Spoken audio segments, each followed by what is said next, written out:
السلام علیکم میرے دوستوں اور بھائیوں، میں چند حدیثیں پیش کرتا ہوں۔ غور و فکر کرنا، بڑا نفع ہوگا انشاءاللہ۔ بسم اللہ الرحمن الرحیم۔ تم دنیا میں ایسے رہو جیسے کوئی مسافر راستے پر جا رہا ہو، اور اپنے آپ کو قبرستان والوں کا ساتھی ہی سمجھو۔ میرے بھائیوں، بڑی غور و فکر کی حدیث ہے۔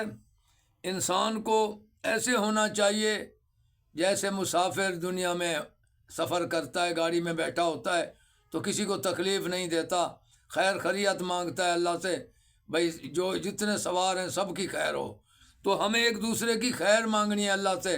تو ہم گاڑی میں سوار ہیں میرے بھائیوں، اب جس کی منزل پوری ہو جاتی ہے وہ دنیا سے چلا جاتا ہے، تو ہم دوسرے بھائی کے لیے خیر مانگنی ہے اللہ سے، اور اپنے آپ کو قبر والوں کا ساتھی سمجھنا چاہیے۔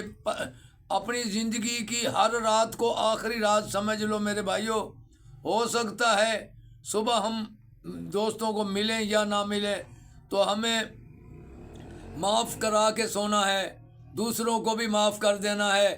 میرے بھائیوں، وہ عظیم انسان ہے جو دوسرے انسانوں کو معاف کر کر سوتا ہے۔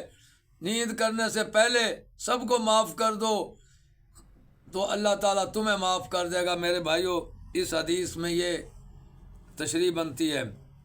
نمبر 2، نہ میرا باطل سے کوئی تعلق ہے اور نہ باطل کا مجھ سے۔ یہ حدیث مبارک ہے۔ مسلمان جو ہوتا ہے اس کا باطل سے کوئی تعلق نہیں ہوتا۔ باطل کہتے ہیں جھوٹ کو، جھوٹ کے ساتھ کوئی تعلق نہیں ہوتا مسلمان کا، اور نہ جھوٹ کا تعلق ہے مسلمان سے۔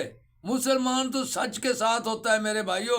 اللہ تعالیٰ کا بھی وعدہ ہے، یا ایھا الذین آمنوا اتقوا اللہ کونوا مع الصادقین، اے ایمان والو اللہ سے ڈرو اور سچ کے ساتھ رہو۔ میرے بھائیوں، سچ تو سچ ہی ہوتا ہے، جھوٹ بولنے والا تو گناہگار ہوتا ہے بہت۔ اور میرے بھائیوں، آگے ہے، سنا ہوا دیکھے ہوئے کے برابر نہیں ہو سکتا۔ ہاں میرے بھائیوں، جو بات کوئی سنی سنائی کان میں ڈال دے تو اس کو یقین نہیں کرنا چاہیے جب تک عین الیقین نہ ہو۔ سنی سنائی کو ماننے والا جھگڑالو بن جاتا ہے۔ کوئی آگے غیبت کرے، بھائی فلاں دوست تجھے یوں کچھ کہہ رہا تھا، تو میرے بھائیوں ماننا نہیں چاہیے، بلکہ یوں کرنا ہے کہ اسے کہہ دے، بھائی ہے تو میرا بھائی، مجھے کچھ کہہ رہا تھا تو کیا ہو گیا، تو وہ شرمندہ ہوگا، آئندہ کچھ نہیں کہے گا، آئندہ وہ